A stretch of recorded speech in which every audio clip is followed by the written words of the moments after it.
গতকাল গভীর রাতে সচিবালয়ে আগুন লেগেছে। আমরা আগুন লেগেছে না বলে মনে হয় সরাসরি বলে দিতে পারি, আগুন লাগানো হয়েছে। কেন আগুন লাগানো হয়েছে এত কনফিডেন্টলি আমরা বলতে পারি, তার জন্য সম্ভবত এই ছবিটাই যথেষ্ট, যেখানে দেখা যায় বেশ দূরত্বে অবস্থিত দুটো জায়গায়, একই ভবনে দুটো জায়গায় আগুন লেগেছে। মানে একই সাথে দুটো জায়গায় শর্ট সার্কিট হয়েছে, এটা হতে পারে না। এটা খুব সাধারণ কাণ্ডজ্ঞান এবং আমরা অনেকে সেটা বলছি এবং আমিও সত্যিই বিশ্বাস করি এটাই ঘটেছে। এমনকি এক জায়গায়ও যদি আগুন লাগতো তারপরেও একই কথা বলা যেতে পারত। দেখা গেছে সবচেয়ে বেশি ক্ষতিগ্রস্ত হয়েছে যেখানে 8-9 তলার নথিপত্র সব পুড়ে গেছে, সেখানে কোন কোন মন্ত্রণালয় ছিল সেটা একটু যদি দেখি। 7 নম্বর ভবনে যুব ও ক্রীড়া মন্ত্রণালয়, ডাক টেলিযোগাযোগ তথ্য প্রযুক্তি মন্ত্রণালয়, স্থানীয় সরকার পল্লী উন্নয়ন ও সমবায় মন্ত্রণালয়, শ্রম ও কর্মসংস্থান মন্ত্রণালয়, অর্থ মন্ত্রণালয়, সড়ক পরিবহন ও সেতু মন্ত্রণালয়ের বিভিন্ন বিভাগ রয়েছে। একটা 52 মিনিট আগুন লেগেছে, 54 মিনিট হয়েছে এবং 6 ঘন্টা পর এই আগুন নেভানো হয়েছে। গভীর রাতে, এত গভীর রাতে শর্ট সার্কিট, এটা মনে করার কোনো কারণ নেই। এবং বর্তমান বাংলাদেশের যে প্রেক্ষাপট, তাতে এই আগুন লাগানো হয়েছে, এটা মনে করার যথেষ্ট কারণ আছে। কারণটা কি? আমরা একটা জিনিস একটু মনে রাখবো, প্রথম থেকেই এই সরকারকে অস্থিতিশীল করে তোলার চেষ্টা হয়েছে বিভিন্ন দিক থেকে। আওয়ামী লীগ ঘোষণা দিয়ে করেছে কাজটা, ঘোষণা দিচ্ছে, তারা স্পষ্টভাবে ঘোষণা দিচ্ছে শেখ হাসিনা বাংলাদেশকে হুমকি দিচ্ছেন, জনগণকে হুমকি দিচ্ছেন, তাকে যারা ক্ষমতা থেকে টেনে হিচড়ে নামিয়েছে এবং ভারতে পালিয়ে যেতে বাধ্য করেছে তাদেরকে হুমকি দিচ্ছেন। আওয়ামী লীগের লোকজন বাইরে বসে হুমকি দিচ্ছেন তারা বাংলাদেশ এবং বাংলাদেশের লোকজনকে দেখে নেবেন। আর ভারতের আচরণ তো আসলে খুব স্পষ্ট, তারা বাংলাদেশকে একটা স্টেবল দেশ হিসাবে দেখতে পছন্দ করছে না। এবং এই সরকার, ডক্টর ইউনূসের সরকারের উপর তাদের তীব্র ক্ষোভ থাকে। তাদের দিক থেকে যৌক্তিক কারণও আছে। ডক্টর ইউনূস শেখ হাসিনা যেমন চাকর বাকরের মতো কাজ করেছেন ভারতে, সেটা করছেন না, তাদের সেটা ভালো লাগছে না। ফলে বাংলাদেশ থেকে যা যা না চাইতেই পাওয়া যেত সেগুলো চেয়েও এখন পাওয়া যাচ্ছে না। এই হচ্ছে ভারতের সমস্যা। সো ভারত ইন্ডিয়া, মানে এই দুটোকে আমরা আসলে আলাদা করার কিছু নেই, এরা চিরকালই একসাথে ট্যাগড থাকা জিনিস। সো ভারত এবং আওয়ামী লীগ, আমি যেটা বলবো, সো তারা দুজনই একসাথে আসলে এই ডিস্টেবিলাইজ করার চেষ্টা করছে।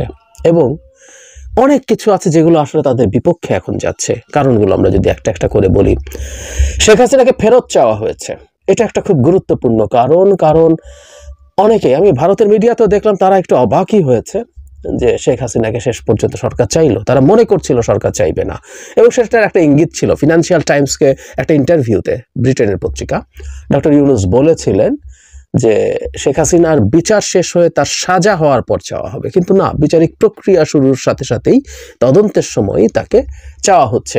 এবং ভারতের মিডিয়া এটা ভারতের জন্য একটা ডায়লেমা বলে মনে করে। এটা অনিবার্যভাবে ভারত তো বটেই, শেখ হাসিনাকেও তীব্রভাবে নাখোশ করেছে, কোনো সন্দেহ নাই সেটা হয়েছে। বাংলাদেশ সরকার ভারতকে বাইপাস করে নানান রকম রিজিওনাল সম্পর্ক তৈরির চেষ্টা করছে। পাকিস্তানের সাথে সরাসরি জাহাজ শুরু হয়েছে, বাণিজ্য বাড়ানোর চেষ্টা হচ্ছে, এগুলো তো হচ্ছেই। শুধু সেটা না, শেখ হাসিনাকে বিচার করা হবে, বিচার করে তাকে সম্ভব হলে জেলে পোড়া বা আরও তার যে শাস্তি হবে সেগুলো করতে চাইছে। এবং শুধু শেখ হাসিনা না, আওয়ামী লীগের আরও বহু মানুষের বিরুদ্ধে বিচার হবে। এবং আমি আগের একটা ভিডিওতে বলেছিলাম যে শেখ হাসিনা তো বটেই, সেখানে থাকা আরও অনেক নেতাকর্মীরা আছে, সর্বোচ্চ মাঝারি বিভিন্ন পর্যায়ের। বাংলাদেশের উচিত তাদেরকে চাওয়া, সুতরাং বাংলাদেশ তাদেরকে চাইবে, চাওয়ার সম্ভাবনাই অনেক বেশি। এগুলো সব কিছু আসলে ভারত পছন্দ করার কোনো কারণ নেই, কোনো রকম কোনো কারণ নেই। এবং শুধু সেটা না, দেশের মধ্যেও নানা রকম ইন্টারেস্ট গ্রুপ আছে যারা হ্যাপি না। দেশের সংস্কারের কথা হচ্ছে, অনেকে সেটা নিয়ে তীব্র অসন্তোষ প্রকাশ করছেন, দেখাচ্ছেন। তাদের ভাল লাগার কথা না বর্তমান সরকার যেভাবে চলছেন, এই সরকার এভাবে চলাটা তাদের কাছে পছন্দ না হবার কারণ আছে। এবং আমাদের একটা জিনিস সামনে যোগ করে রাখতে হবে, সেটা হলো আমেরিকার প্রেসিডেন্ট ডোনাল্ড ট্রাম্প তার দায়িত্ব নিতে যাচ্ছেন আর অল্প কিছু দিনের মধ্যে, 20 তারিখ জানুয়ারির। সো এই সময়ের মধ্যে তাদের এক ধরনের ড্রেস রিহার্সাল তারা করবেন এবং ওই সময়ের পরপরই সরকারকে যত রকমভাবে চাপে ফেলা যায় সেই চেষ্টা তারা করে থাকবেন। এখন কেউ কেউ বলেন যে সরকারকে তীব্র চাপ প্রয়োগ করেও কি শেখ হাসিনাকে বাংলাদেশে পাঠিয়ে দেওয়া সম্ভব? উত্তর হচ্ছে শেখ হাসিনা চাইতে পারেন, ভারত শেখ হাসিনাকে বাংলাদেশে আর পাঠাবে না। শেখ হাসিনা পচে গলে দুর্গন্ধ ছড়াচ্ছেন, এটা ভারত অনেক আগেই জানতো। আই রিপিট, শেখ হাসিনা ক্ষমতায় থাকার সময় ভারত জানতো। তারা তাদের কিছু বয়ান উন্নয়ন করেছেন, শেখ হাসিনা ওটা করেছেন সেটা করেছেন, এগুলো তাকে ক্ষমতা রাখার যুক্তি দিতে বলতেন, কিন্তু উনি পচে গলে জাস্ট দুর্গন্ধ ছড়াচ্ছেন এটা ওনারা জানতেন। কিন্তু যেহেতু তখন পর্যন্ত তিনি ক্ষমতায় ছিলেন তাই তাকে তারা রেখেছিল, তাদের পারপাস সার্ভড হচ্ছে। কিন্তু শেখ হাসিনাকে তারা আবার নতুন করে বাংলাদেশে ঢোকাতে যাবে না। তারা আওয়ামী লীগের আর কেউকে বা বাংলাদেশের আর কাউকে খুঁজে বের করার চেষ্টা করবে যারা তার পারপাস শেখ হাসিনার মতো 100 ভাগ না হলেও 70-80 ভাগ তার পূরণ করবেন। তো শেখ হাসিনা আসবে না, কিন্তু এই সরকারকে অস্থির করে যদি ভিন্ন কিছু তৈরি করার চেষ্টা করা যায়, ভিন্ন কিছু কুড বি এনিথিং, কেউ কেউ একটা 1-11 কথা বলছেন, সেটাও ভারত বা শেখ হাসিনা পছন্দ করবেন। কারণ বর্তমানে যে সরকারটা আছে সেই সরকারটা সেই অর্থে নির্বাচিত সরকার না হলেও এটা জনগণের ম্যান্ডেট পাওয়া সরকার।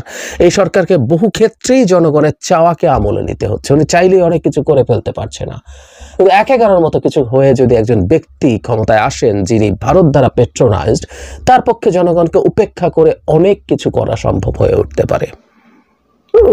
কি এটা হবেই হয়তো, কারণ তাকে জনগণকে আর খুব বেশি পাত্তা টাত্তা দেওয়ার কিছু নাই। সেই ঘটনা ঘটানোর চেষ্টা থাকতে পারে। এবং ডক্টর ইউনূস, শেখ হাসিনার ব্যক্তিগত তীব্র বিদ্বেষ আছে তার প্রতি।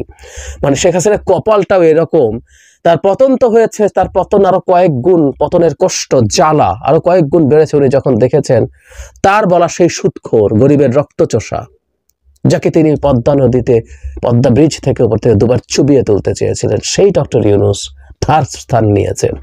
মানে এর চেয়ে নাটকীয় কিছু হতে পারে না, যাকে জেলে পাঠিয়ে তিনি তীব্র একটা স্যাডিস্ট সুখ অনুভব করতে চেয়েছিলেন, হয়েছে উল্টোটা। সো ডক্টর ইউনূসের ক্ষমতা থেকে পতন তাকে দারুণভাবে দুর্দান্তভাবে খুশি করতে পারে।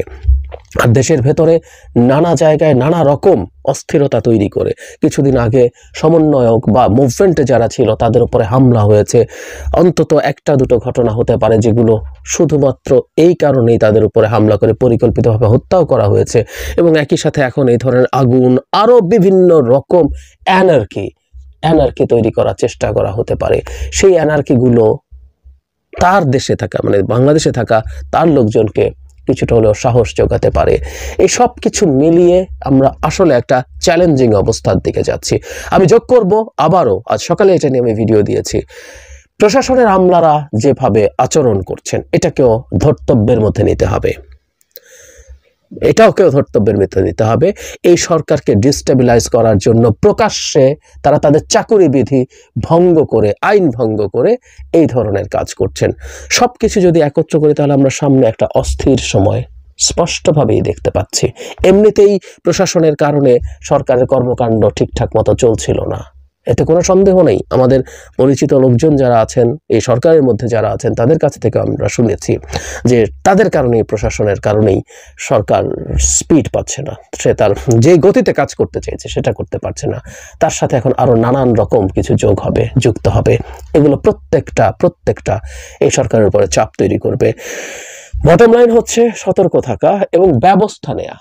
এত বড় দেশ আসলে সতর্ক থাকলেও পরিকল্পিত স্যাবোটাজ অনেক ক্ষেত্রে করা যায়, কিন্তু ব্যবস্থা খুব দ্রুত নিতে হবে এবং সতর্কতা বাড়াতে হবে।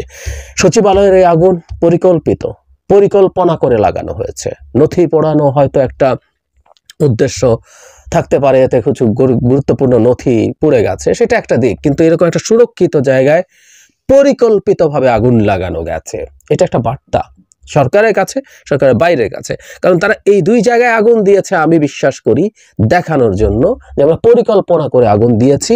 বাংলাদেশ সরকারের এত গুরুত্বপূর্ণ, মানে সরকারের প্রাণ কেন্দ্রে পরিকল্পনা করে আগুন লাগানো যায়, এটা প্রমাণ করে, তারা প্রমাণ করতে চেয়েছেন এই সরকার কত ফ্র্যাজাইল, কত ভঙ্গুর, এই সরকার কত অযোগ্য যে তারা এটা ঠেকাতে পারে না। এই বার্তাটা দেওয়াও তাদের দিক থেকে দরকার ছিল, তারা দিতে পেরেছেন। আমি জানি না আমাদের সরকার এই বার্তাটা ঠিকঠাক মতো পেয়েছেন কিনা, আমাদের সরকার এই বার্তাটা ঠিকঠাক মতো, যে কোনো বার্তা ঠিকঠাক মতো পান কিনা, এই অভিযোগ আমাদের সবার আছে। আমরা এই সরকারের বিরুদ্ধে অযোগ্যতা, অদক্ষতা এগুলোর নিয়ে প্রশ্ন করি, তার ইনঅ্যাকশন নিয়ে প্রশ্ন করি। আমরা তাদের সততা এবং সদিচ্ছার প্রশ্ন করি না, কিন্তু ইনঅ্যাকশন নিয়ে প্রশ্ন করি। বহু ক্ষেত্রে দেখা যায় তারা পদক্ষেপ নেন না। সচিবালয়ের ভেতরে আমলারা একত্র হয়ে সমাবেশ যেদিন করেছিলেন সেদিনই তারা সার্ভিস রুল ভেঙেছিলেন। কোনো ব্যবস্থা নেওয়া হয়েছে? কিচ্ছু নেওয়া হয়নি, ইনঅ্যাকশন। তারপর তারা রীতিমতো এবার অতীত এবং বর্তমানে সবাই মিলে বসে আলটিমেটাম দিচ্ছেন যাতে জনপ্রশাসনের সংস্কার যে চেয়ারম্যান আছেন তিনি যেন পদত্যাগ করেন, কমিশন যেন ভেঙে দেওয়া যায়। ঠিক একইভাবে এটা বা আরো ঘটনা ঘটবে। সরকার তার অতীতের মতো ইনঅ্যাকশনে বসে থাকলে এই সরকারের কপালে সত্যিই দুঃখ আছে।